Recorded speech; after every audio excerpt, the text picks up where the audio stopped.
Sejamos todos bem-vindos a essa casa abençoada, que cada um de nós possa aproveitar na noite de hoje um grande aprendizado e tentarmos colocar em prática com os nossos companheiros de jornada, alertando eles também sobre tudo aquilo que nós formos ouvir na noite de hoje.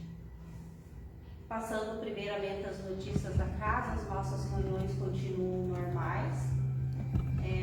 O nosso passe pode ser na terça-feira às 19h30, na quarta-feira às 14 horas e na sexta-feira às 20 horas. Para mais informações a respeito das nossas atividades, os companheiros podem estar nos perguntando na saída aqui da reunião ou todos os dias também, das 13 até as 17, tem companheiros aqui na casa. Para qualquer informação, alguma curiosidade, alguma dúvida, podem estar se chegando aqui. Hoje nós temos uma visitante de Ponta Grossa, da UNI2ª Região, nossa companheira Rafaela Fernandes, vai passar para nós a mensagem de hoje. É um assunto bem polêmico, principalmente para a juventude, né? Nos dias de hoje, então que possamos logo mais aproveitar bastante a mensagem que será transmitida. Eu vou pedir para alguém fazer uma prece para nós, para que a gente possa dar início, então, à nossa mensagem da noite de hoje. Alessandra, faz para nós, por favor. Com os pensamentos elevados aos pés do Mestre Jesus, agradecemos por mais essa oportunidade de estarmos reunidos para aprender um pouquinho mais das suas palavras, ter um pouquinho mais de entendimento no nosso dia a dia, e que ao sairmos daqui possamos retornar aos nossos lares mais esclarecidos, levando conosco a paz, a compreensão. Pai nosso que estás no céu, santificado seja o vosso nome, venha a nós o vosso reino, seja feita a vossa vontade, na terra como no céu. O pão nosso de cada dia, dá-nos hoje e sempre, Senhor. Perdoa as nossas ofensas, assim como devemos perdoar quem nos deve e nos ofende. E não nos deixeis cairmos em tentações, perturbações, mas livra-nos hoje e sempre da prática de toda e qualquer maldade. Que assim seja. Muito obrigada, que assim seja.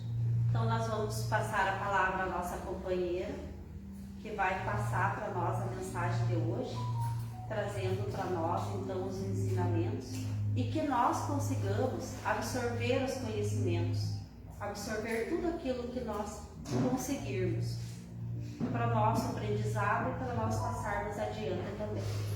Nossa companheira Rafaela, fique à vontade, seja bem-vinda e bem inspirada. Obrigada. Boa noite, caros amigos de Castro. Estou muito feliz por estar nessa casa, nessa noite fria. Gosto muito de vir aqui e agradeço imensamente o convite de nós tratarmos de um assunto de tanta importância.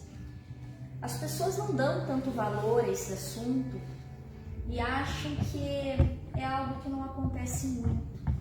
Mas nós podemos dizer que muitos corações de mãe são destroçados pela atitude do suicídio de seus filhos, como muitas famílias têm seus lares de igual forma atropelados pela dor da perda de entes queridos por meio desse gesto.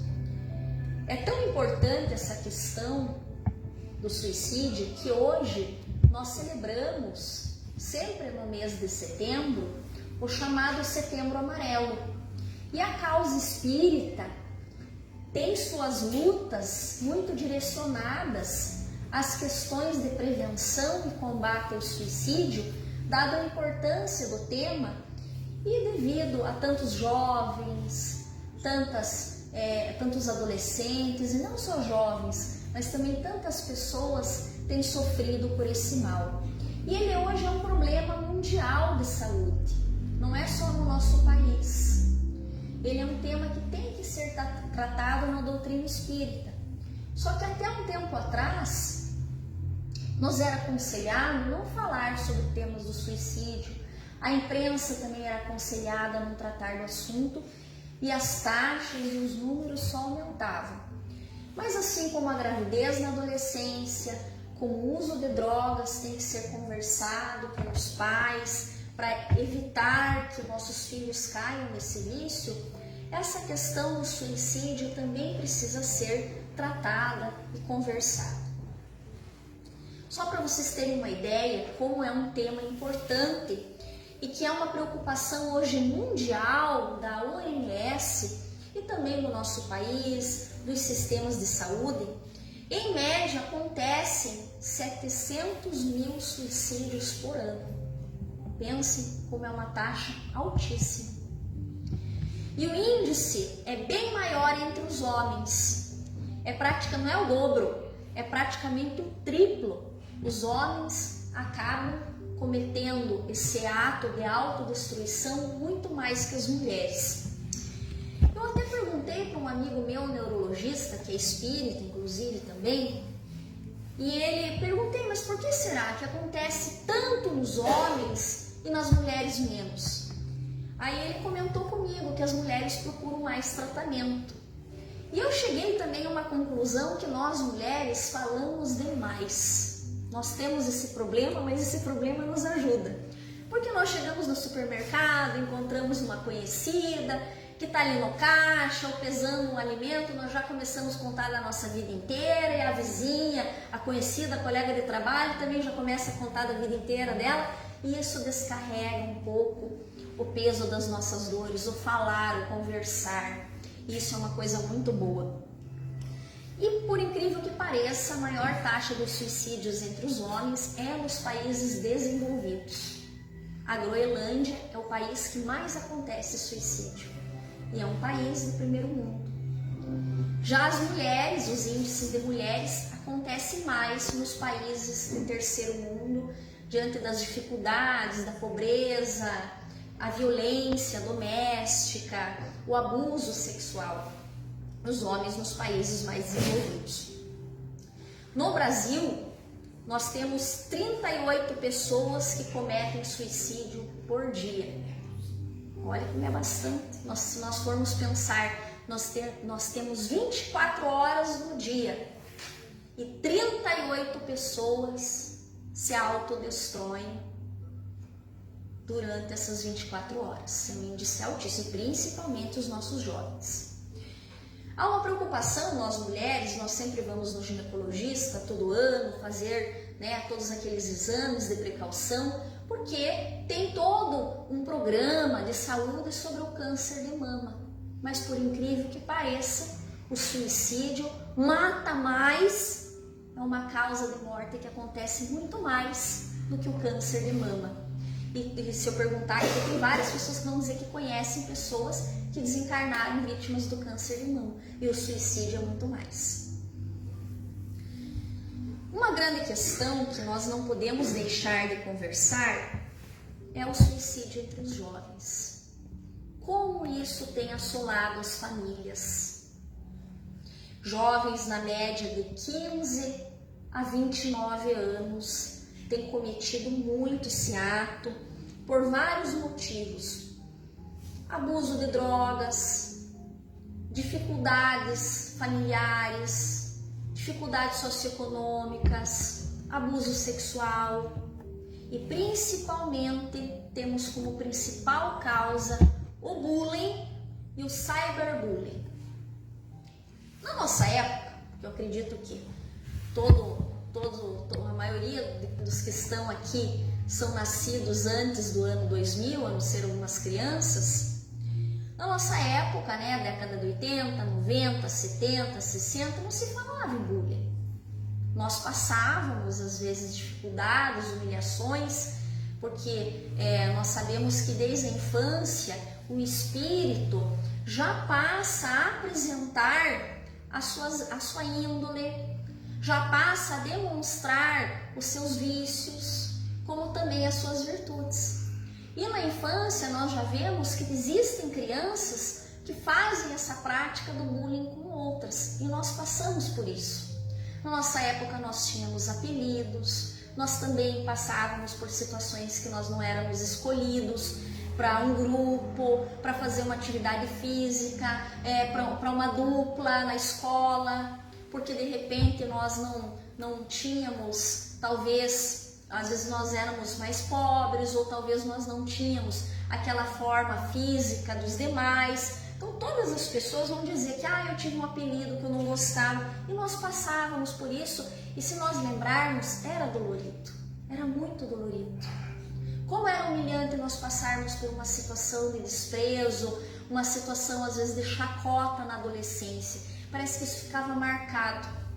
Mas nessas gerações de agora, que surgiu o bullying, que até que enfim, né, foi criado, estudado essa situação, e hoje nós temos um termo que na nossa época não existia essa nomenclatura. Ninguém falava de bullying. Ah, você tinha apelido, tudo bem, todo mundo tem, ninguém se importava com isso.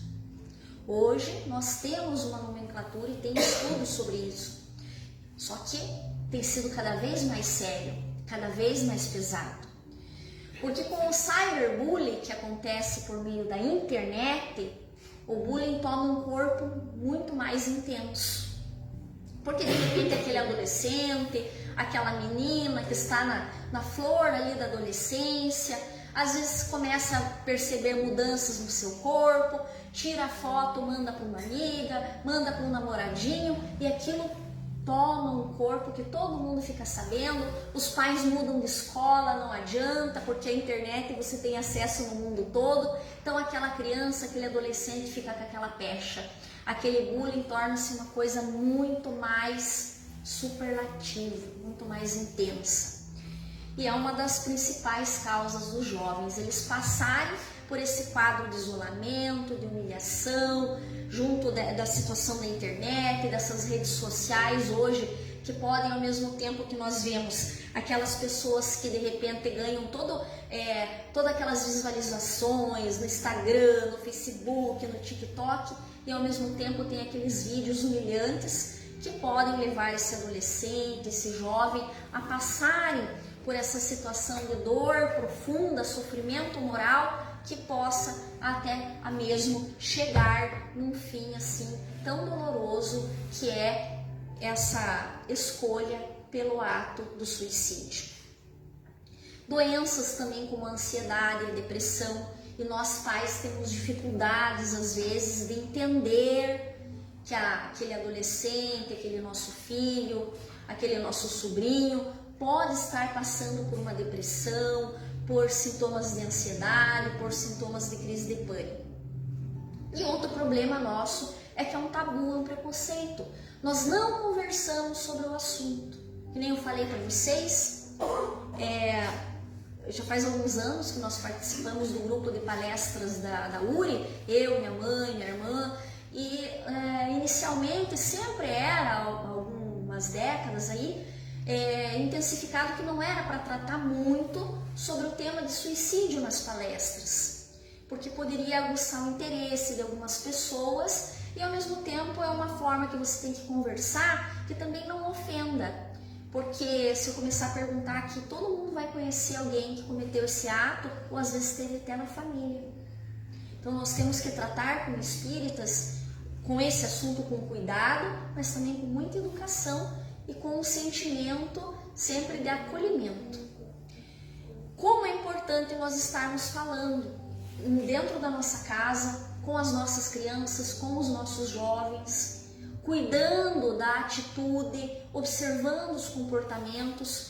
É a melhor forma de nós estarmos observando os primeiros sinais, porque ninguém está livre disso acontecer. Falar, como as mulheres gostam, sempre é a melhor solução. Igual nós fazemos na adolescência, com essas questões das drogas, da gravidez, do namoro, da homossexualidade, também precisamos falar desse assunto.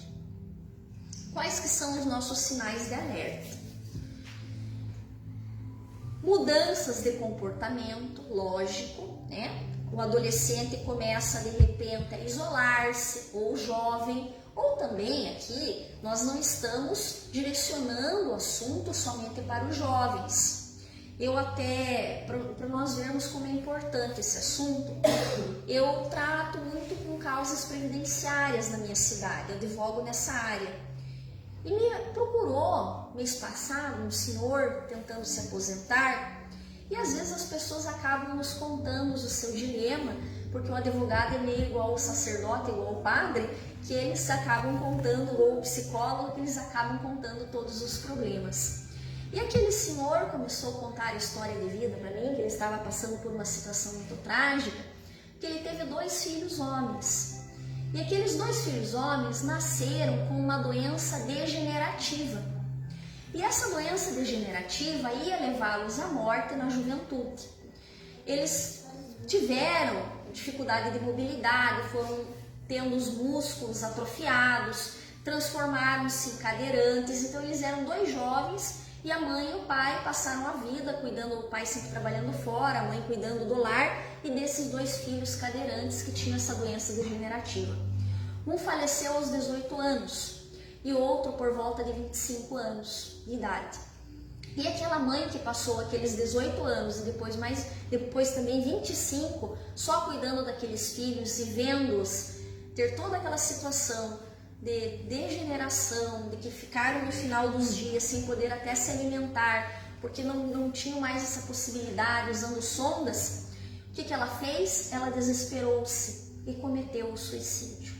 Então ele estava vivendo um drama familiar, porque além de ele perder 2 filhos por uma doença, uma moléstia incurável, que ele sabia que isso era uma doença, já que foi informado pelos médicos, ele perdeu também a sua esposa, que desesperou-se de cuidar a vida inteira dos filhos e perdeu os 2 filhos. Então você tem que ir observando essas questões, mudança de comportamento, a pessoa fica intensamente cada vez mais triste, não tem mais prazer em fazer nada, as coisas que ela gostava de assistir um seriado, gostava de passear nas tardes do domingo, gostava de andar de bicicleta, de repente não tem mais interesse por nada, a pessoa vai perdendo o interesse, mostra-se sempre muito triste, cabisbaixa, muda o comportamento, pode ficar às vezes até agressiva e começa a planejar e pesquisar formas de tirar a vida. Quando que o suicídio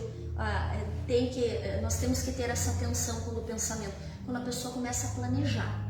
Porque dizer assim, eu quero morrer, eu não quero mais viver, eu tô cansada da minha vida, todo mundo aqui já falou isso um dia. Porque tem situações que nos desesperam e nós acabamos falando.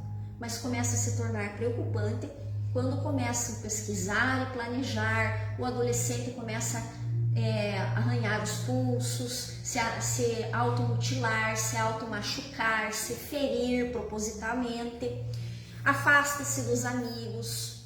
Tem pessoas que começam a distribuir os itens, roupas pessoais, coisas que elas gostavam, fazer testamento. Isso também nós tivemos um caso lá em Ponta Grossa, a pessoa não deixou, fez testamento, era uma pessoa influente e tudo, e na verdade fez tudo isso para cometer esse ato. Fazer coisas muito arriscadas, por exemplo, jovens começam a dirigir muito rápido, sem ter preocupação com a velocidade. Como eu falei, mudanças extremas de humor, era uma pessoa animada, às vezes a pessoa gostava de contar piadas, histórias, de repente a pessoa não quer mais conversar, perde também o apetite, passa a comer menos, dificuldade também com insônia. E um dos principais motivos entre os jovens é o uso de drogas. O uso de drogas e o uso de álcool excessivo aí leva também a esse ato. Muito bem, nós estamos falando, eu fiz um panorama para vocês geral, né? Trazendo dados do mundo, colocando a importância do tema. Só que eu não sou médica, não sou psicóloga, não sou terapeuta, né? Não é essa a minha profissão. E o nosso objetivo é fazer uma abordagem dentro da visão espírita. Um estudo breve, claro, resumido, mas dentro da doutrina espírita. E para que nós possamos conversar sobre o tema, o que o espiritismo entende, quais as formas de prevenção dentro da doutrina espírita, quais as formas de tratamento e o que acontece com esses espíritos, eu vou iniciar com uma história muito bonita, ao mesmo tempo muito trágica, que quem assistiu o filme de Divaldo Pereira Franco viu um pequeno pedacinho dessa história, mas é uma história que aconteceu com o médium Divaldo Pereira Franco. Divaldo Pereira Franco teve vários irmãos e ele era o 11º. Na época, as mães, sempre de natureza católica, não podiam fazer a prevenção natal e elas tinham vários filhos. Então, Divaldo foi o 11º filho de uma família muito pobre. E ele tinha uma irmã, a terceira, que se chamava Nair. E ela já era jovem, adulta, quando ele nasceu. No ano de 1939, ela já era casada, foi embora da cidade natal para morar com o marido, que plantava cacau, Mas no ano de 1939 ela teve um embate com uma amante do marido que estava mantendo uma relação extraconjugal. Quando ela descobriu, por meio de uma carta enviada por uma amiga, ela tem esse embate com a sua adversária, e nesse embate ela fica muito nervosa, procura uma farmácia, compra um veneno e acaba cometendo esse ato. Divaldo tinha apenas 12 anos de idade quando ele perdeu a irmã pela situação do suicídio. No filme vocês viram que até a mãe dela fica muito desesperada, a mãe de Divaldo, procura um padre, o padre não aceita fazer o velório e a missa, a oração para encomendar o corpo, como era a crença da época, porque na maior parte das religiões o suicídio, como sendo um ato atentatório à vida, era visto de uma forma, com uma pecha muito excessiva, que não merecia nem oração a pessoa que cometia esse ato. Na Idade Média, eles costumavam decepar o cadáver da pessoa que cometeu o suicídio, porque ela estava condenada ao eterno inferno. E isso deixa a mãe de Divaldo Franco muito desesperada, e ela conta a Divaldo que ela quase nunca mais sorriu depois de perder a filha daquela forma. Passam-se os anos, passam-se décadas, e Divaldo, numa sessão mediúnica, é informado por um mentor, depois de muitos anos de sofrimento daquela irmã, que Nair iria reencarnar, e porque ela tinha qualidades que também estavam sendo observadas em seu favor, porque foi uma boa mãe, foi uma boa esposa, ela iria reencarnar próximo a Divaldo, mas que não era para ele de forma nenhuma atrapalhar aquela reencarnação. Passa-se novamente os meses e numa noite, na casa do caminho, batem ao portão desesperadamente uma senhora com um embrulho nas mãos, uma senhora afrodescendente, magra, magérrima, desnutrida, muito pobre, pedindo ajuda. E quando o Divaldo é chamado, quando ele vê a situação daquela mulher que estava quase caindo, quase desmaiando de fome, ele chama o médico e encaminha aquela mulher na enfermaria da Casa do Caminho. Quando ele vê, a mulher tem um embrulho, um bebê. Era um embrulho de papelão. E ela fala: Divaldo, por favor, salve a minha filha. Ela está morrendo à fome. A única coisa que eu tenho dado para ela nos últimos dias é sopa de papelão, do papelão que eu tenho encontrado no lixo.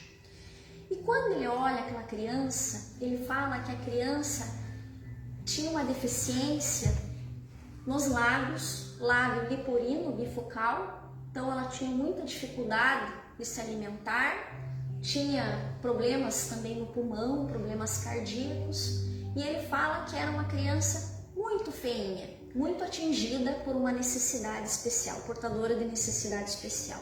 E ele passa a colocar leite nos lábios daquela criança e de repente aparece seu mentor e fala: está aí a Nair, sua irmã, cuide dela, mas não atrapalhe o seu caminho. E nesse mesmo momento, aquela mãe que estava ali fala para ele: eu tive um sonho com uma mulher dos olhos verdes, e essa mulher falou assim para mim: toma, cuide de minha filha, o nome dela é Nair, procure a Casa do Caminho, vá que lá vão te ajudar. E essa mulher de olhos verdes era a mãe de Divaldo. Então Divaldo passa a cuidar dessa criança, sabendo que era sua irmã, que voltava do abismo do suicídio agora para a reeducação espiritual, e coloca a criança no jardim de infância.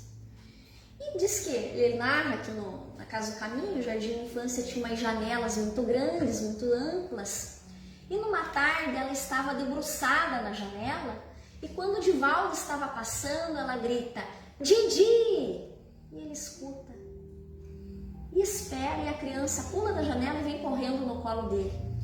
E ele fala: do que você me chamou? de Didi. Só que ninguém nunca tinha chamado de Didi, a não ser a sua irmã Nair. Aí ele senta no meio-fio e fala: e você se lembra como eu te chamava quando eu era criança? E ela fala: eu me lembro sim, Ia, porque ele não conseguia falar Nair, então ele era criança, chamava de Ia. E aí ele olha para ela e se encontram. E ela, naqueles minutos de retorno à consciência do espírito, ela fala: Didi, viu como eu voltei? Voltei com isso, apontando o lábio leporino, que na época, hoje em dia nós temos as cirurgias, muito mais métodos da medicina para auxiliar, mas naquela época eram muito mais complicadas, ainda mais de crianças pobres, quando nem existia o SUS. E ela fala: Didi, mas eu não vou viver muito, não é? E ele diz: não vai. Talvez uns 7 ou 8 anos. E o tempo passa. Quando ela completa 6 anos, vítima dos problemas cardíacos e também agravados por infecções nos seus pulmões, ela é levada à enfermaria, tem toda uma crise, e no meio dessa crise de apneia, ela olha profundamente para os olhos de Divaldo e diz assim: Didi, eu estou indo, mamãe voltou me buscar, mas eu vou voltar, Didi, só que quando eu voltar sem isso. E ela desencarna e Divaldo tem aquela belíssima visão de que a sua mãe recolhe então o corpo da sua irmã suicida Nair. Passam-se novamente décadas e então ela reencarna, passa a frequentar a Casa do Caminho, mas ele não revela quem é depois de suas palestras, mas agora volta sem qualquer deficiência, sem qualquer necessidade especial. Por que eu contei essa história? Que agora nós vamos entrar aqui no Livro dos Espíritos, conclusões também do Céu e do Inferno, obras da codificação. Porque o suicida, às vezes, num momento deslocado, acaba cometendo esse ato. Às vezes a pessoa não quer morrer. A pessoa no desespero, ela quer que cesse aquela agonia, cesse aquela dor e acaba cometendo esse ato. Só que acontece que nós saímos de um abismo e vamos para um outro muito pior. Porque se hoje está difícil a nossa vida, se nós estamos passando por um momento doloroso, nós estamos indo para um caminho muito pior. Porque talvez no dia de amanhã, aquele problema que nós temos hoje se resolva. Se resolva de uma forma ou de outra e vai se resolver, porque nenhum mal dura para sempre. Só que nós não temos a paciência e acabamos cometendo esse ato. E quando nós cometemos esse ato, nós não vamos ficar, lógico, eternamente sofrendo no inferno, não é nada disso. Mas nós vamos sofrer por um bom período, principalmente as dores da nossa morte, do nosso desenlace, do nosso desencarne. Então, se nós já estamos sofrendo, nós vamos pular para um sofrimento muito pior. Vejamos lá o que fala o Livro dos Espíritos, na questão 957. Quais são, em geral, as consequências do suicídio sobre o estado do espírito? As consequências do suicídio são as mais diversas.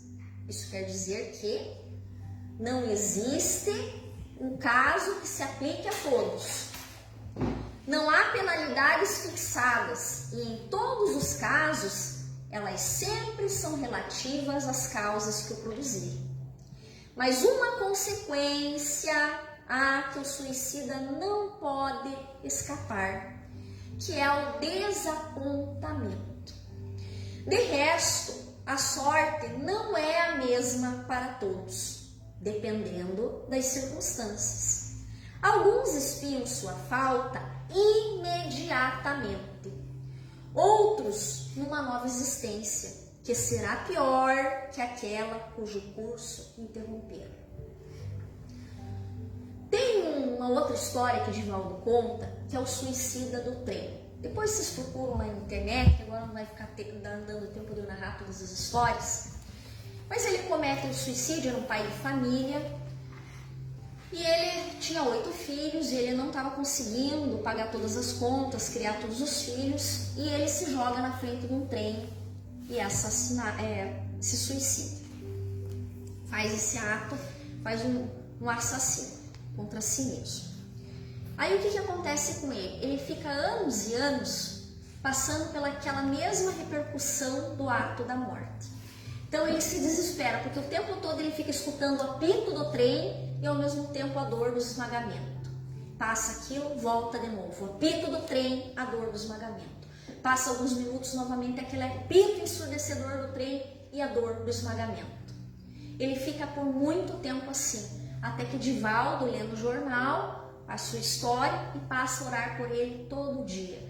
Ele escuta aquelas orações, recebe aquelas orações como bênção e sai daquele transe contínuo, dele ficar sofrendo sempre o apito e o esmagamento. Isso acontece muito com o suicídio. A pessoa, se nós lermos lá no Céu e Inferno, tem vários casos. Tem uma moça também que assassina-se por ciúmes do marido, deixa o filho pequeno, e a primeira coisa que ela sofre é todas as dores da autópsia, depois todas as dores do apodrecimento do cadáver. Por que eu estou contando isso? Ah, Rafaela, mas você está sendo muito drástica. Nós estamos contando isso para nós estudarmos os efeitos e para nós nunca fazermos esse gesto. Porque isso acontece também com nós espíritas, de qualquer religião. E acontece com os nossos filhos, e acontece dentro da nossa casa, e acontece no nosso seio familiar, e acontece no nosso ambiente de trabalho. E poderia ser evitado. As outras mortes, nós sabemos, as outras formas de desencarne, são programadas. Uma doença, às vezes até um acidente, porque nós temos a nossa hora no diário divino. Mas o suicídio é uma morte que nós podemos evitar. Enquanto as outras já estavam estabelecidas, muitas são resgates nossos, o suicídio nós podemos evitar. Comentários de Allan Kardec. A observação mostra com efeito que as consequências do suicídio são sempre as mesmas. Há, porém, as que são comuns a todos os casos de morte violenta, as que decorrem da interrupção brusca da vida. É, primeiro, a persistência mais prolongada e mais tenaz do laço que liga o espírito e o corpo, porque esse laço está quase sempre em todo o seu vigor no momento em que foi rompido. Quem ainda não conhece, eu convido a conhecer a obra maravilhosa Memórias do Suicida. Essa obra foi escrita antes do nosso lar, por Ivone Pereira, que viveu também na época de Chico Xavier. E o espírita quase não lê Ivone Pereira. E Ivone Pereira é tão importante quanto as obras de Chico.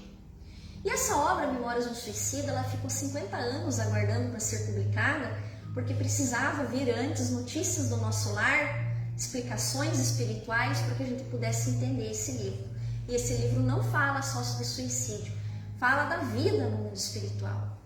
E ele conta sobre o Vale dos Suicidas, que é principalmente o local que os suicidas vão no que desencarnam, e que eles sofrem sempre e aparecem com cordões pendurados como se fossem cordões elétricos. Esses cordões elétricos que eles narram no livro e que traz a eles inúmeros desequilíbrios, que eles sofrem profundamente dores, eles ficam sempre, a pessoa cortou os pulsos, então fica sempre com aquele sangue escorrendo, parece que aquilo nunca para por causa daquele cordão. Porque nós temos laços que ligam o nosso perispírito com o nosso corpo material. E no momento do nosso desencarne, do nosso desenlace, esses laços, quando nós temos o merecimento, eles são desatados com cuidado, às vezes até por operações cirúrgicas pelos mentores espirituais. Agora, quando acontece o suicídio, esses cordões não são desatados, eles são arrebentados, porque além de nós termos o espírito no nosso corpo carnal, espírito e perispírito, nós também temos o fluido vital. Sem o fluido vital, nós não estaríamos vivos. O fluido vital tem nas plantas, tem nos animais, e eles estão nos nossos órgãos, nas nossas vísceras. E a hora que nós desencarnamos, se nós tem o nosso programa Viver 50 anos, nós reencarnamos com o fluido vital necessário para viver 50 anos. Se nós precisamos viver 5 anos de idade, o nosso fluido vital vai ser necessário para 5 anos de idade. Agora, de repente, a pessoa tem 20 anos de idade, comete um suicídio e está com o fluido vital para viver 70 anos de idade. Aquele fluido vital permanece. Por isso que aquele cordão é arrebentado e fica aqueles fluidos elétricos e magnéticos causando vários desequilíbrios. Aí o que acontece? O suicida vai ficar todo esse tempo sofrendo? É claro que não, mas vai sofrer por um bom tempo. Só que o que acontece com ele? Ele vai reencarnar numa próxima vida, portando geralmente necessidades especiais. A afinidade que persiste entre o espírito e o corpo produz em alguns suicidas uma espécie de repercussão do estado do corpo sobre o espírito, que assim ressente, malgrado seu, os efeitos da decomposição, experimentando uma sensação cheia de angústia e horror. Esse estado pode persistir tão longamente quanto tivesse de durar a vida que foi interrompida. Pode acontecer dele ficar muitas décadas nessa situação, porque ele interrompeu a vida décadas antes que ele deveria reencarnar. Ou às vezes, ele expia imediatamente e por diversas dessas vezes ele reencarna. Sempre ele vai precisar reencarnar. E vai reencarnar portando, geralmente, a debilidade especial, aquela deficiência no órgão que ele acabou mutilando, que ele acabou atingindo para fazer o ato de autodestruição. Se de repente ele deu um tiro, na cabeça, no ouvido, vem com deficiência mental, como aconteceu dessa da Nair, ela veio com deficiência em toda essa parte da faringe, problemas cardíacos também, porque ela ingeriu veneno. Então, mas calma aí, Rafaela, então quer dizer que todas as pessoas que têm necessidade especial foram suicidas? Claro que não, mas grande parte dos suicidas vem com deficiências por causa desse ato. Por que eu falei do livro Memórias do Suicida? Porque tem N exemplos. Tem um exemplo que eu vou contar bem rapidinho, depois eu não conto mais história, eu prometo, que é de Mário Sobral. O livro Memórias do Suicida, vocês procurem, leiam, que vocês vão gostar. O começo ele é meio pesado, mas ele traz amplos exemplos sobre diversas situações do mundo espiritual. E Mário Sobral, ele era um português, boêmio, rico, estudou na faculdade de Coimbra e mais ou menos pelo ano de 1880, por aí, ele acaba cometendo suicídio. Mas de que forma? Ele era rico, tinha posses, casou-se com uma boa mulher, uma boa esposa, dedicada ao lar, dedicada aos filhos, teve 3 crianças, mas era boêmio, não estava contente. Conheceu Eulina, que era uma brasileira. Infelizmente, era prostituta e ele acabou envolvendo-se pela beleza daquela mulher. Mas Eulina, ao contrário da esposa de Mário, era uma mulher má, interesseira, vulgar, preocupada com posses. Mas ele se apaixona perdidamente por Eulina.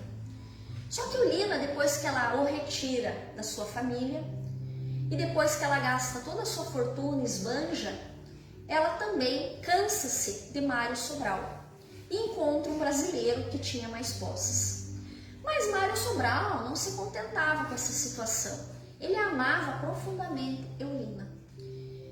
E numa situação que ela estava saindo do lar para se encontrar com esse brasileiro, ele entra na casa, ajoelha-se e humilha-se, pedindo que Eulina não faça isso, não fuja com o amante, que fique com ele, rasteja-se, fala do seu amor, mas Eulina o chacoteia, faz inúmeras chacotas com ele, não aceita o seu amor, caçoa dele, fala que o outro homem ele poderia lhe dar muito mais possibilidades, muito mais presentes, muito mais posses, e ele num momento de desespero e raiva, ele acaba enforcando a sua amante no sofá. Quando ele vê o que ele fez, ele pega lençóis, enrosca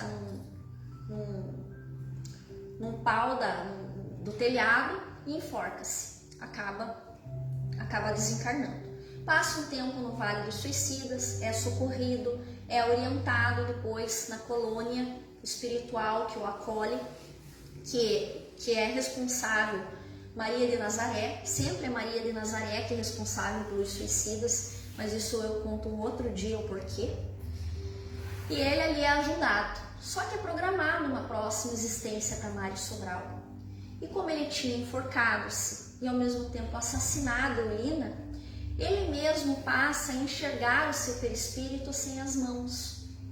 E ele acaba reencarnando com uma deficiência física bem severa e num lar muito pobre, que ele ficava sempre deitado sobre um papelão, não conseguia falar por situações decorrentes do perispírito, que foi bastante mutilado com o enforcamento. E justamente quem cuida dele, que também era muito pobre, é a Eulina, que reencarna agora como uma mulher muito pobre, e é a irmã dele, porque o restante da família acaba desencarnando. E ela ganha da caridade alheia, às vezes algumas esmolas, e com aquelas esmolas que ele se alimenta. Então ele passa algumas décadas nessa situação para depois ele poder reencarnar novamente e melhorar-se. Então nós vemos que o suicídio não é uma opção. O suicídio, para nós, é uma perda muito grande de valiosas oportunidades da nossa atual reencarnação. Suicídio assistido e eutanásia. Vocês devem ter visto esse filme. Como Eu Era Antes de Você. Ele é um filme muito famoso, ele vem de um livro que foi lançado na Europa e todo mundo acha esse filme lindo, romântico, que tem que assistir, que é maravilhoso. De repente você chega no final do filme, nós espíritas, o que o ator faz? Para quem não assistiu.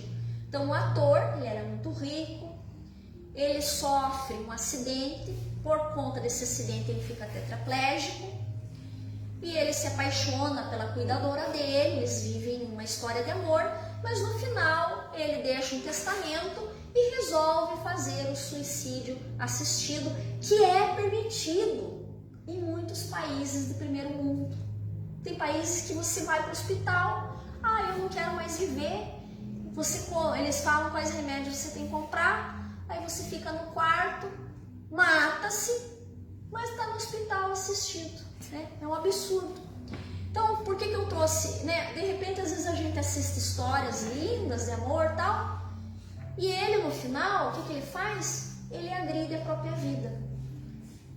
Isso são exemplos que às vezes jovens assistem, eu vou fazer a mesma coisa.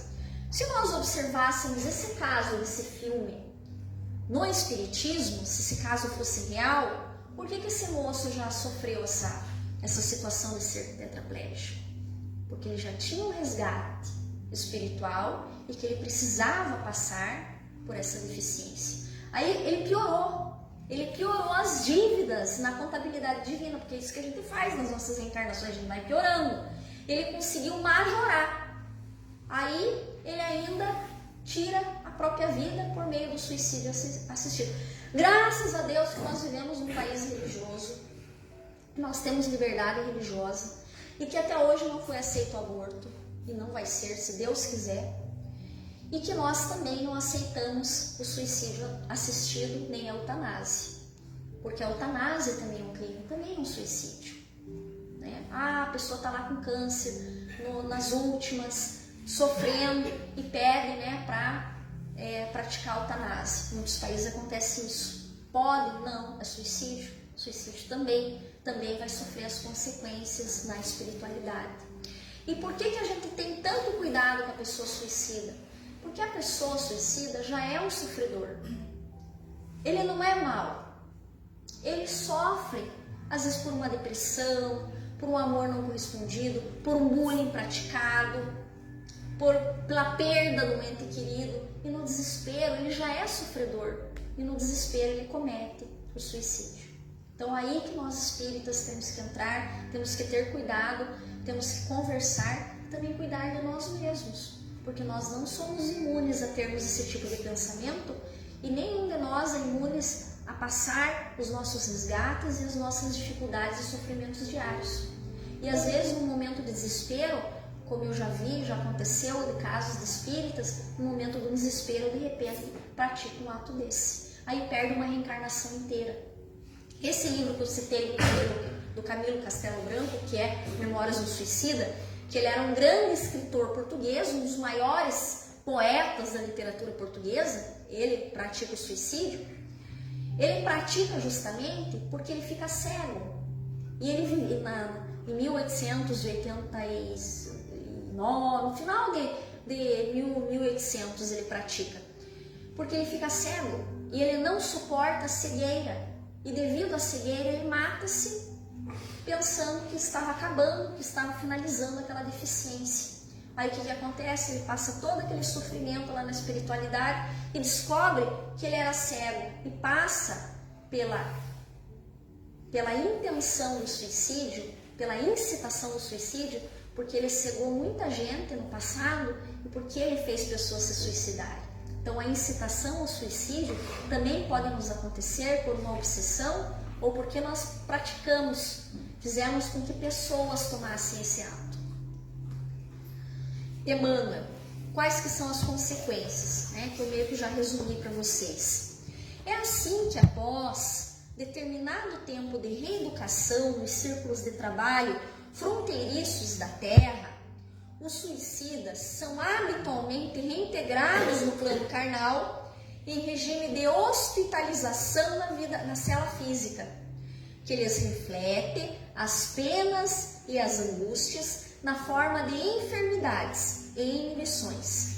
Ser-nos-á fácil, desse modo, identificados no berço em que repontam, entremonstrando a expiação a que se acolhe. Aqui ele está falando das necessidades especiais, né? Que os suicidas acabam aportando novamente no nosso mundo, trazendo essas marcas que foram fixadas em seu perispírito e que precisarão ser resgatadas. Claro que o suicídio também pode acontecer devido à obsessão. Nós que somos espíritas, estudamos, sabemos que a obsessão é algo muito sério e esse assunto tem tudo a ver com a obsessão, porque o cume da obsessão é o suicídio. É o que o obsessor faz no ápice da obsessão. Quando ele finaliza a obsessão, o que ele quer? Ele quer assassinar o obsediado para que o obsediado passe para o mundo espiritual e lá ele possa obsediá-lo mais ainda. Então ele é o cume da obsessão. Por isso que a obsessão tem que ser estudada e cuidado, porque é o resultado final da obsessão. Uma obsessão, infelizmente, né, bem concluída. No livro Céu e Inferno é perguntado: um espírito obsessor pode realmente levar o obsediado ao suicídio? Certamente. E a maior parte dos casos, nós que somos espíritas, sabemos que pode acontecer principalmente decorrente de uma influenciação espiritual séria e por meio da obsessão. Pois a obsessão, que de certeza já é um gênero de provação, pode revestir todas as formas, mas isso não quer dizer isenção de culpabilidade. O homem dispõe sempre do seu livre-arbítrio e, consequentemente, está em si o ceder ou resistir às sugestões que o submetem. Quem que manda em nossa mente, em nosso pensamento? Nós. Por isso que ninguém é isento da culpabilidade, mesmo que isso aconteça por uma grave obsessão. Por quê? Porque cabe a nós resistir a todos esses golpes da obsessão. E nós espíritas sabemos a profilaxia e todo o tratamento. Agora nós espíritas não nos achemos imunes à obsessão e por sua vez sofrer de repente essas incitações ao suicídio. Divaldo Pereira Franco tentou suicidar-se. Ele conta que ele subiu naquele elevador Carlos Lacerda, que fica na cidade de Salvador, e quando o elevador subiu até o final, ele direcionou-se ao cume do morro, porque tem a cidade baixa, a cidade alta de Salvador, e ele iria matar-se. Por quê? Porque ele era muito jovem, tinha 18 anos, tinha conseguido emprego numa indústria, só que o empregador precisou fechar uma parte da empresa, e com isso ele mandou os mais novos embora. E Divaldo recebeu a conta. E como era uma família muito pobre, eles passavam várias restrições, limitações, ele desespera-se e vai até o elevador para cometer o suicídio. Só que adivinhem quem aparece para ele? A sua irmã, toda deformada por ocasião do suicídio, Anair, e salva-o, socorre-o, fala que ele não cometa isso, seu louco, grita com ele, espiritualmente se materializa, ele toma aquele susto e desmaia e não comete suicídio. Rossandro Klinge, que é um dos maiores palestrantes espíritas hoje do nosso país, psicólogo, ele conta também que ele, na adolescência, na juventude, no início da juventude, quando ele morava sozinho, foi estudar fora, ele estava no quarto andar de um prédio e ele ficou imaginando como que ele se jogava para não, porque quarto andar às vezes você não morre, né? A gente tem muitos ossos, e ele ficava imaginando como que ele ia jogar-se para bater a cabeça, porque ele também sofreu de situações que intencionaram o suicídio. Então, assim, se esses médiums, que são pessoas que nós sabemos dentro da doutrina espírita, que tem todo um amparo espiritual, todo um trabalho à frente, toda uma carga de bens a seu favor, que contabilizam em seu favor, tiveram essas incitações, imagine nós, com os nossos problemas diários, com as nossas demandas domésticas, com as nossas situações de trabalho, com as nossas desilusões do tempo, com as nossas perdas, porque nós sempre temos perdas.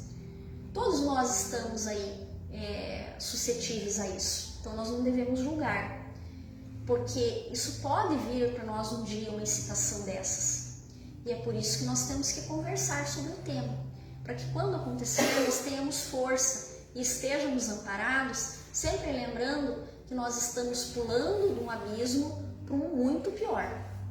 O suicídio nunca é uma solução, e como nós somos imortais, nós não morremos, nós continuamos, porque o que vem depois do túmulo, entre o berço e o túmulo, ainda existe mais vida e trabalho, só que nós estamos piorando a nossa situação. Outra coisa que nós também não fazemos, nós não buscamos os tratamentos da casa espírita. Nós queremos ficar ajudando todo mundo, eu vou ajudar, mas eu não... E nós nunca lembramos de fazer um tratamento, de buscar um passe, de buscar nosso socorro, de comentar com os nossos companheiros dentro da doutrina espírita, que nós também precisamos de ajuda. Mas eu tô com obsessão? Não, é impressão sua. Tá lá com obsessão faz um tempão e nós não queremos reconhecer, porque às vezes também nos falta humildade e nós temos preconceito. Porém, nós também precisamos nos tratar.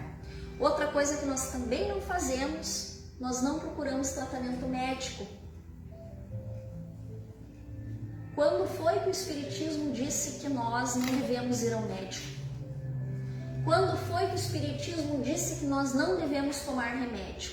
Mas eu não vou tomar antidepressivo, eu não vou no psiquiatra porque é médico de louco. Psiquiatra é médico para a gente não ficar louco, é para nós buscarmos ajuda. Porque às vezes precisa do tratamento espiritual e do tratamento médico. E os homens, como têm dificuldade de procurar o médico quando não estão se sentindo bem nesse sentido? Eu não vou tomar remédio de jeito nenhum, é droga. Mas você não toma remédio para o coração?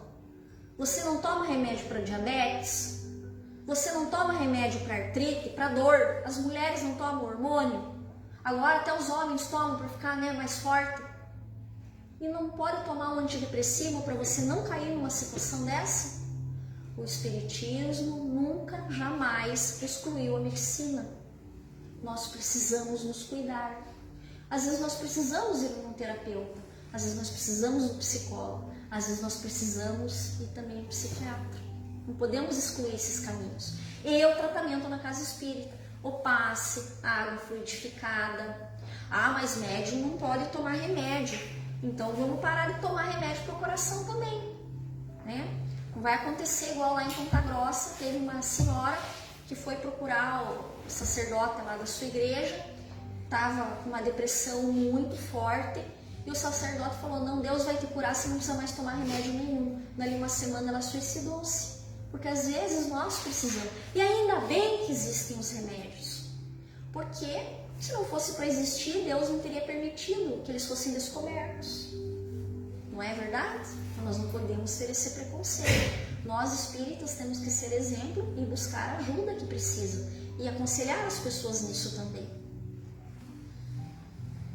Bom, meus queridos, o objetivo era nós estarmos conversando sobre esse tema, que, claro, não é um tema fácil de a gente tratar, né?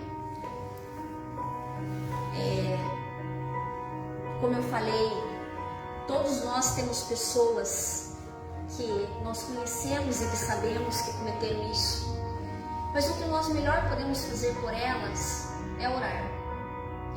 Tem regiões que não aceitam oração para as pessoas que cometem suicídio, quando é o que eles mais precisam. E é uma caridade enorme que nós estamos fazendo. Faça bem, doe uma cesta básica. Se você não tem uma cesta básica, doe um óleo de cozinha. Se não tem óleo de cozinha, doe a tua oração, doe o teu coração. Em nome de alguém que você saiba que cometeu esse ato, ou alguém que está passando por uma situação difícil para que não cometa esse ato. Porque é uma imensa caridade que nós fazemos para o nosso próximo. Todos nós temos a vida atribulada, todos nós temos as nossas dificuldades, mas nós podemos salvar vidas. Nós podemos evitar que a pessoa chegue a esse caminho de dor e que tenha uma existência, porque pense, Divaldo, que é um médium tão importante, teve isso na sua família. Teve a sua família destroçada pela ocorrência do suicídio. Ah, Rafaela, mas não aconteceu isso na minha família. Que bom, ainda bem, que maravilha. Na minha também não aconteceu. E espero que nunca aconteça. Mas nós temos que lutar para que nunca aconteça. Dentro do nosso ambiente de trabalho, dentro da nossa casa, conversando com nossos jovens, falando com nossos filhos abertamente. Porque o mundo aí fora está cada vez mais difícil.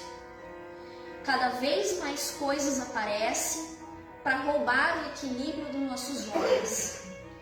As drogas, as dificuldades, as iniquidades, o crime, o abuso sexual. E tudo isso precisa ser tratado com cuidado e com respeito. Então, se a pessoa está com depressão, a pessoa está sofrendo, não é falta dela fazer um serviço em casa.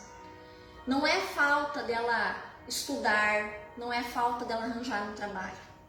Depressão também é uma doença muito séria e que ela acontece em vários momentos da vida de uma pessoa e pode acontecer com qualquer um de nós.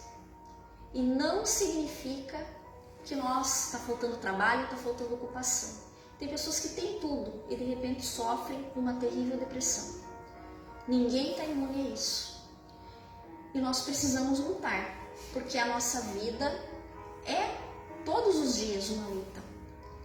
Mas amanhã vai ser um dia diferente. Porque as dificuldades de hoje, talvez amanhã, quando amanhecer o dia, já se resolvam. Às vezes a gente fica esperando que a ajuda venha lá na porta. E a gente fica esperando, é aquela pessoa que vai me ajudar, e fica esperando. Mas de repente a ajuda vem e pula pela janela. Muitas vezes acontece isso conosco. Porque Deus não abandona ninguém.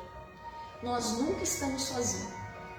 A pior pessoa que mais tem cometido crimes no mundo, mesmo assim, nunca está sozinha. Sempre tem alguém por ela. Se nós não temos aqui, neste mundo, nós temos no mundo espiritual.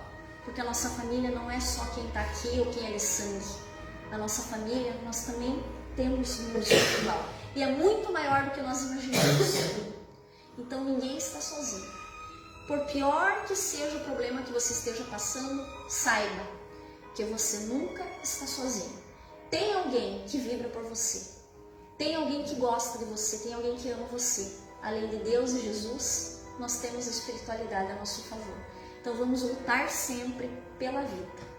Muito obrigada.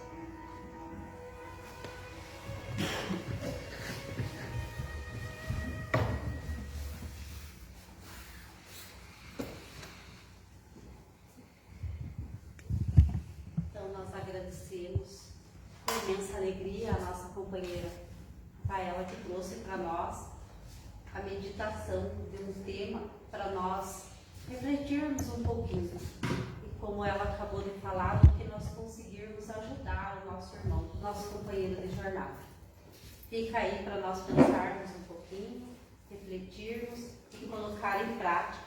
Todos nós temos um deverzinho de tentarmos também auxiliar esses nossos companheiros, se nós percebermos que estão indo por esse caminho. Então, muito obrigada. Está sempre convidada a vir à nossa casa, seja sempre bem-vinda e nosso muito obrigada. Agora vamos procurar sintonizar o nosso pensamento com o mais alto, que cada um de nós permita que nesses instantes consigamos sentir a presença dos nossos companheiros no plano espiritual, nossos anjos de luz, nosso protetor. Que Jesus esteja estendendo suas mãos e abençoando a cada um de nós, nos envolvendo, fortalecendo o corpo, o espírito, trazendo para nós o discernimento, permitindo que possamos sentir as boas energias que essa prece possa ser permitida chegar aos pés de Deus, nosso Pai. Como muito obrigada por mais um dia, por mais uma grande oportunidade de estarmos aqui compartilhando essa grande mensagem, esse grande ensinamento. E permita, Senhor, que essa nossa prece seja então direcionada aos nossos companheiros que deixaram o corpo de carne por esse ato. Onde se encontrarem, aonde estiverem, que receba nosso amor, nosso carinho e que receba essa prece. Pai amado, permita a todos nós que saiamos daqui e ao ir para os nossos lares, que possamos levar essa paz, essa harmonia e o entendimento que tivemos. Ave Maria, cheia de graça, o Senhor é convosco. Bendita sois vós entre as mulheres, e bendito é o fruto do vosso ventre. Santa Maria, Mãe de Jesus, rogai por todos nós, pecadores, hoje, agora e sempre. Que assim seja. Muito obrigada pela presença de todos os nossos irmãos, que possamos ir em paz, que Jesus nos acompanhe. Nós temos aqui no salão uma mesa e nós vamos arrumar aqui para nós tomarmos um chazinho. Estão todos convidados.